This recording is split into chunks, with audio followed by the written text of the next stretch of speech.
दोस्तों, रामायण की वो पात्र जिसका नाम त्रिजटा था, त्रिजटा के बारे में जब हम बात करते हैं तो हमें रामायण की वह छवि दिखाई देती है कि अशोक वाटिका में माता सीता के सामने एक स्त्री बैठकर माता सीता को समझा रही है। लेकिन रामायण में या अन्य ग्रंथों में त्रिजटा के बारे में हमें बहुत कम जानकारी मिलती है कि त्रिजटा कौन थी और कहां से आई थी। तो आइए जानते हैं हमारे आज के इस वीडियो में।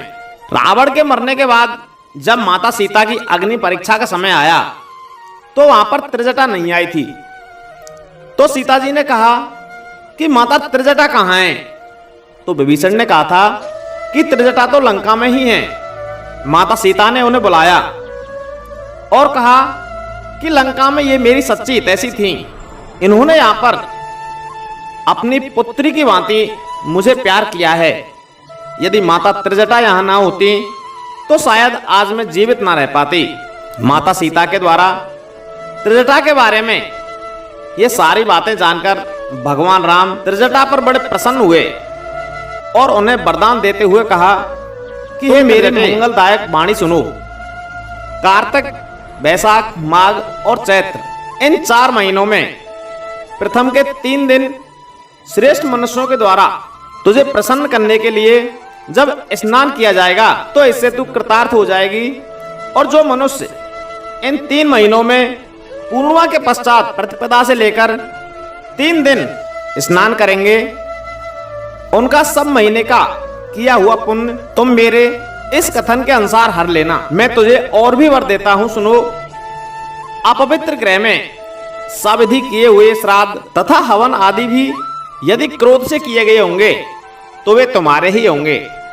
इस प्रकार से श्री राम ने त्रिजटा को अनेक आशीर्वाद दिए और उसके बाद त्रिजटा परम धाम को चली गई। कौन थी ये त्रिजटा जिसको भगवान श्री राम ने इतने आशीर्वाद दिए थे? आइए जानते हैं। बात उस समय की है जब भगवान श्री राम का जन्म भी नहीं हुआ था। एक दिन जब भगवान विष्णु शेष शैया पर विराजमान थे और माता लक्ष्मी उनके पांव दबा रही थी, तो दोस्तों माता लक्ष्मी की एक सेविका थी जिनका नाम रतन ज्योति था। एक दिन रतन ज्योति माता लक्ष्मी की सेवा में इतनी मग्न हो गई कि पूर्ण रूप से अपनी सुध बुध भूलकर माता लक्ष्मी के ध्यान में खो गई। तभी वहां पर महर्षि अंगिरा पधारे। महर्षि अंगिरा जो कि देवताओं के गुरु बृहस्पति जी के पिता थे और वे सभी देवताओं के द्वारा बड़े सम्मानित थे।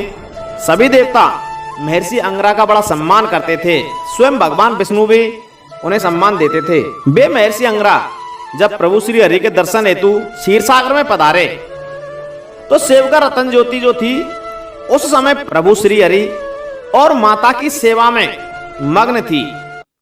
ऋषि अंगिरा को देख स्वयं भगवान विष्णु ने उनका आदर किया, सत्कार किया और माता लक्ष्मी ने भी उनका सम्मान किया, परंतु उस सेविका ने उनका कोई आदर सत्कार नहीं किया, क्योंकि वह तो प्रभु और माता की सेवा में इस तरह से खोई हुई थी कि उसे ऋषि अंगिरा के आने का पता ही नहीं चला।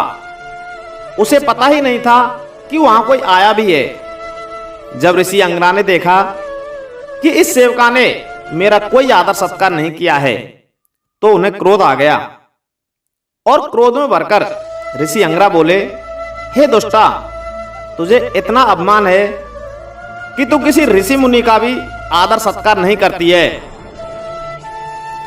तू राक्षस प्रवृत्ति की मालूम होती है। तुम्हारा यह अपमान मुझे अच्छा नहीं लगा।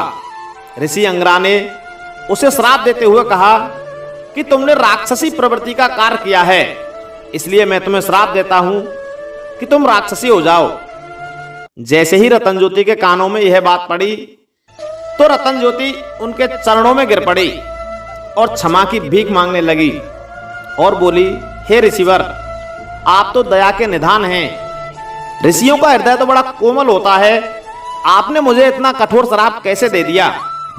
कितने ही पुण्य कर्मों के कारण मैं इस गति पर पहुंची थी कि मैं स्वयं नारायण और माता लक्ष्मी की सेवा करती हूं और आपने एक ही क्षण में मेरा वह पद भी मुझसे छीन लिया। यह सब देख माता लक्ष्मी बोली कि हे ऋषिवर, आपने यह अच्छा नहीं किया। यह सेवका तो मेरी और प्रभु की सेवा में लीन थी, इसे तो आपके आने का पता ही नहीं था, फिर आपका अपमान कैसे हो गया? इसलिए हे ऋषिवर, आप इसके श्राप को काट दीजिए, आप अपना श्राप वापस ले लीजिए। तो ऋषि अंगरा बोले, हे माता, जिस तरह से धनुष से निकला हुआ तीर कभी वापस नहीं आता, उसी प्रकार मुख से निकले हुए शब्द भी वापस नहीं लिए जा सकते। मैं इनके लिए इतना कर सकता हूं, राक्षसी योनि से इनका मुक्त होने का मार्ग बता सकता हूं, परंतु इनको राक्षसी तो होना ही पड़ेगा, क्योंकि मेरा श्राप कभी मिथ्या नहीं हो सकता। और ऋषि अंगरा बोले कि जब त्रेता युग का चतुर्थ चरण चलेगा, तो उस समय भगवान विष्णु स्वयं राम के रूप में अयोध्या में जन्म लेंगे और महाराज दशरथ के पुत्र होंगे, और आप स्वयं माता सीता के रूप में जनक की पुत्री होकर जन्म लेंगी। और उसी समय यह रतन ज्योति त्रिजटा के रूप में लंका में निवास करेगी। और जब प्रभु की लीला के अनुसार सीता का हरण हो जाएगा और सीता के रूप में आप स्वयं रावण की लंका में रहेंगी, तो उस समय आपकी यह सेवका त्रिजटा के रूप में आपकी सेवा करेगी। तत्पश्चात श्री राम के द्वारा रावण का वध होने के बाद जब श्री राम की दृष्टि इस पर पड़ेगी, तो इसका उद्धार हो जाएगा। तो माता लक्ष्मी ने भगवान विष्णु से कहा कि प्रभु, आप ये बताएं कि जितने भी ऋषि मुनि हैं जिनका हम हमेशा सम्मान करते हैं, ये कभी हमारे द्वारपालों को श्राप दे देते हैं, कभी हमारी सेवका को। ऐसा क्यों होता है? तब स्वयं भगवान श्री हरि विष्णु ने कहा कि हे लक्ष्मी, यह सब हमारी ही लीला है, यह हमारी लीला का ही एक भाग था, इसमें आपको भी शामिल किया गया है, क्योंकि मैं जल्द ही पृथ्वी पर राम के रूप में अवतार लेने वाला हूं और आपको भी अवतार लेना है। पृथ्वी पर पाप का भार बढ़ गया है, अतः पृथ्वी के भार को हरण करने के लिए मैंने ये लीला की है। तो दोस्तों, इस प्रकार से जो त्रिजटा थी वह पूर्व जन्म में माता लक्ष्मी की सेविका थी, और ऋषि अंगरा के श्राप के कारण वे लंका में राक्षसी होकर जन्मी थी।